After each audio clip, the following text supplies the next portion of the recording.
राम राम। हरे कृष्ण। सबका स्वागत है सत्र में। तो हरे कृष्ण आज गुरु जी, दंडवत प्रणाम सर, भक्ति दंडवत प्रणाम। तो आज से कार्तिक महीना वो शुरू हो रहा है ऑफिशियली। और कल शरद पूर्णिमा थी। कल से दीपदान शुरू हुआ था। काफी कम लोग थे कल दीपदान में। तो दीपदान आपको करना है शाम को। तो कल हमने शाम को दामोदर अष्टकम किया था।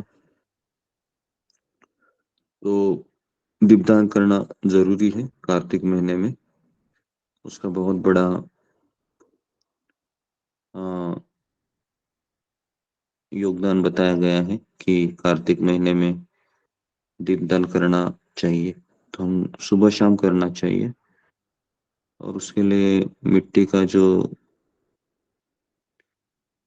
ये होता है, मिट्टी का दिया, वो इस्तेमाल करते हैं। या फिर आप आपके घर में जो भी है उससे आप इस्तेमाल कर सकते हैं। ओके। तो आज हम जप को शुरू करने से पहले हमें कौन सी प्रार्थनाएं पढ़नी है, शुरू करने से पहले हमें क्या बोलना चाहिए, तो उसके बाद हमें जप शुरू करना चाहिए, ये मैं आपको आज लिखवा दे रहा हूँ कि जब प्रारंभ करने से पहले अ, अगर हम ये प्रार्थना बोलेंगे तो ये मन को शुद्ध करेगा, विनम्रता का भाव जागृत करेगा तथा हृदय में सेवा भाव स्थापित करेगा। इन प्रार्थनाओं का गहन चिंतन करें, इन्हें कंठस्थ करने का प्रयास करें।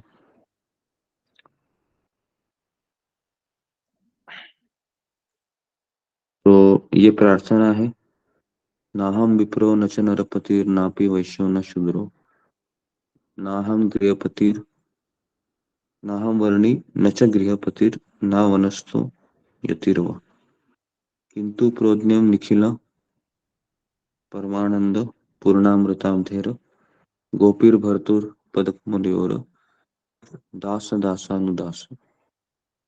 हाँ, तो ये जो श्लोक है इसका अनुवाद है कि नाहम विप्रो, विप्रो मतलब ब्राह्मण, न च नरपतिर मतलब क्षत्रिय, नापि वैश्यो, वैश्य ना शूद्र। फिर कहते हैं नाहम वर्णी मतलब ब्रह्मचारी, न गृहपतिर गृहस्थ, न वनस्थो, वनस्थो मतलब वन में रहने वाला, वानप्रस्थी, यतिर्वा सन्यासी। तो मैं ब्राह्मण नहीं हूँ, वैश्य नहीं हूँ, शूद्र नहीं हूँ, ब्रह्मचारी गृहस्थ वानप्रस्थ सन्यासी नहीं। तो हमारे लिए क्या है? तो हमारे लिए हम जब करते समय सोचना चाहिए कि अ, ना मैं किसी का पति हूँ एटलीस्ट 2 घंटे के लिए, ना मैं किसी की पत्नी हूँ, ना मैं किसी का पुत्र हूँ, है ना। तो मैं कौन हूँ? किंतु प्रज्ञम निखिल पूर्णामृताब्धेर गोपीर भर्तुर पदकमलियोर दास दासानुदास। तो मैं जो गोपीर भर्तुर, भर्तुर मतलब स्वामी, जो गोपियों के स्वामी है श्री कृष्ण, उनके सेवकों का सेवकों का सेवकों का सेवक। तो ये मेरी आइडेंटिटी है। अगर ये आप आइडेंटिटी हमेशा रखेंगे ना, तो आप कभी दुखी नहीं होंगे। और जब हम इस आइडेंटिटी को भूल जाएंगे तो आप दुखी होना 100% गारंटीड। क्योंकि दुखी होना सुखी होना ये हमारे हाथ में है, ये बाहर के लोगों के हाथ में नहीं है। अगर हम शास्त्रों में कुछ बताया है उसको भूल जाते हैं तो फिर हम दुखी हो जाते हैं। जैसे अभी ये लाइन है, अगर ये आप भूल गए कि मैं कौन हूं तो दुख आना स्वाभाविक है। तो बहुत जरूरी है इस चीज को समझना कि मैं दुखी क्यों हूँ। क्योंकि मैं स्वयं को पति समझता हूँ, मैं स्वयं को पत्नी समझती हूँ, इसलिए मैं दुखी हूँ।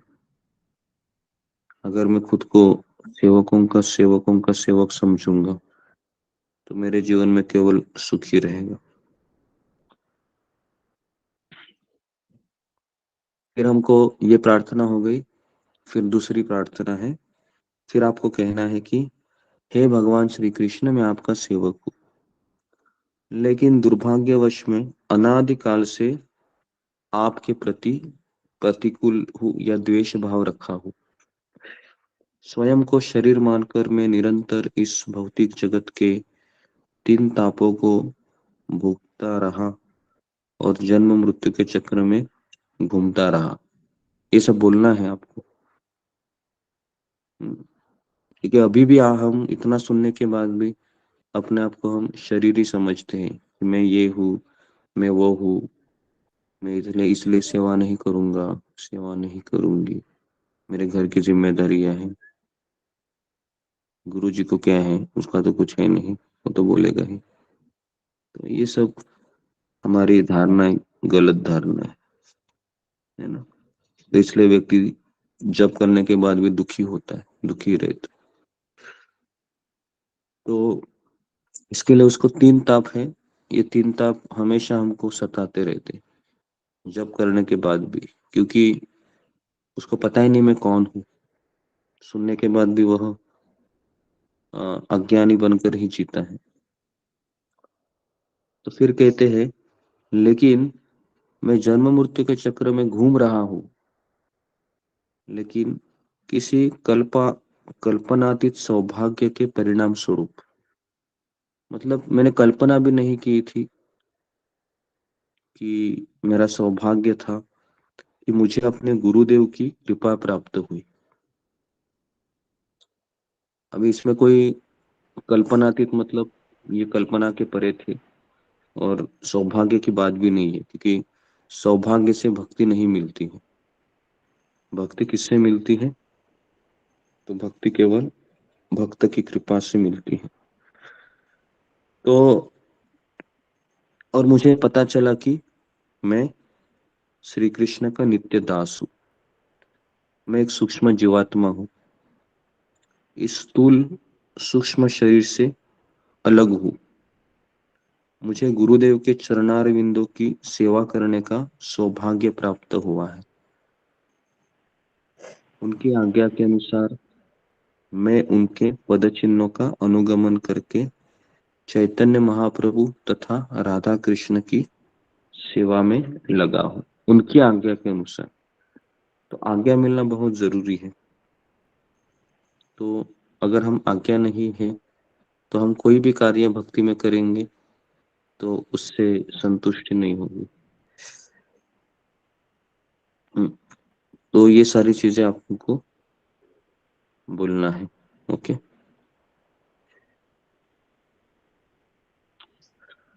अभी मैं आपको जो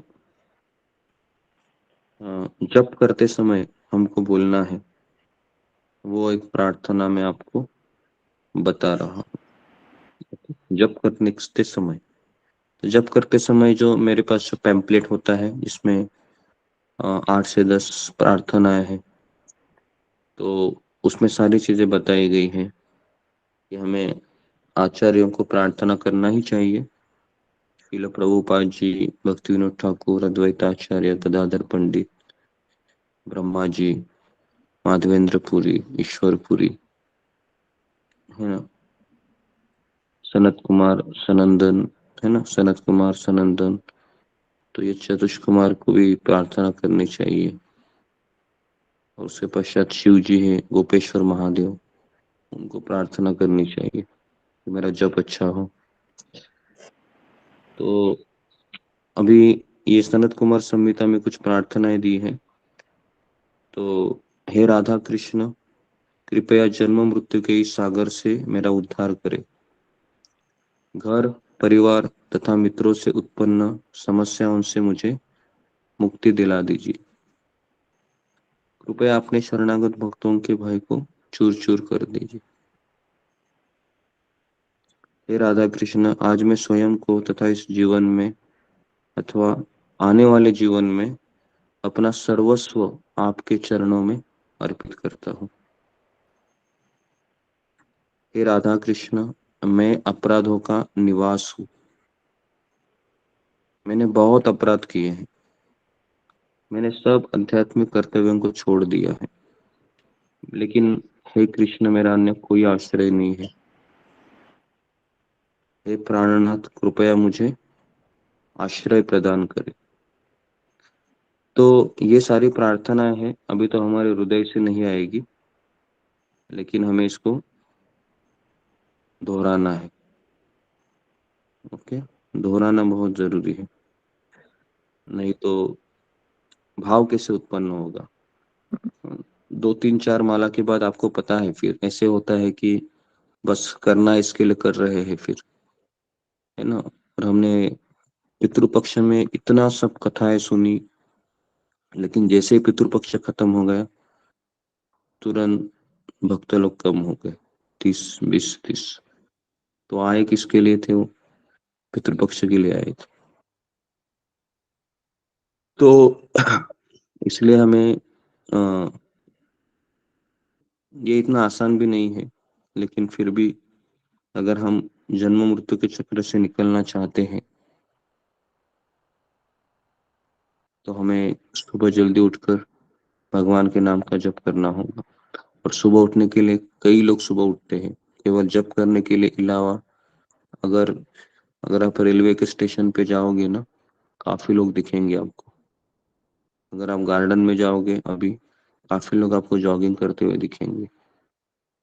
तो ऐसा नहीं कि लोग नहीं उठते, लोग उठते हैं। जिसको पता है कि मुझे अगर इसी संसार में रहना है, तो वह 6 बजे के बाद उठेगा आराम से। लेकिन जिसको लगता है कि बस हो गया अभी ये, और कितना हम सहन करेंगे, रोज रोज रोज रोज रोज रोज, क्योंकि अगला जन्म भी यही है कि मनुष्य जन्म में यही सब करना होता है। शादी, बच्चे, उसके बाद फिर जॉब, और फिर बूढ़ा होके मर जाना। तो अभी कार्तिक महीना शुरू हो गया है, तो हमें एक व्रत लेना चाहिए कि आने वाले 30 दिन में ब्रह्म मुहूर्त पे उठ के जपा करूंगा। तो ये अगर आप पूरे 30 दिन आप इसको फॉलो करते हो, तो आपको बहुत लाभ होगा आध्यात्मिक। और इसके लिए करना कुछ नहीं है।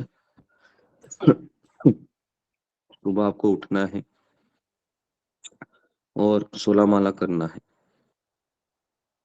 16 माला इसलिए करना है क्योंकि शिल प्रभुपाद जी ने हमें ये अ, बताया है कि अगर आप 16 माला करोगे, 4 नियम पालन करोगे, तो आप भगवत धाम चले जाएंगे। ठीक है, तो और भी कई प्रार्थनाएं हैं, लेकिन आज के लिए हम इतना ही प्रार्थना करेंगे। और उसके पश्चात भी कल और मैं प्रार्थना लिखवा दूंगा। और उसके बाद मैं कुछ लोगों को पैम्पलेट भेजने वाला हूँ घर में जाने के पश्चात, जिसने जिसने पेमेंट किए हैं। तो उसको आप लेकर बैठिए। बहुत उसमें ऐसा गारंटी बताया है कि 6 महीना भी आप करोगे आचार्यों के साथ जपा, तो आपका जपा सुधर जाएगा, आपको वह चीज मिल जाए, क्योंकि यही लोग हमको कृपा दे सकते हैं।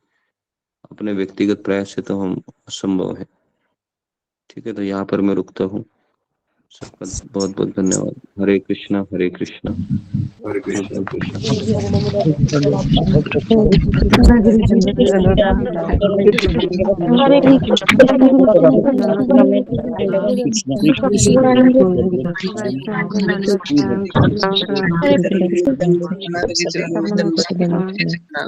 हरे कृष्ण हरे गुरु जी।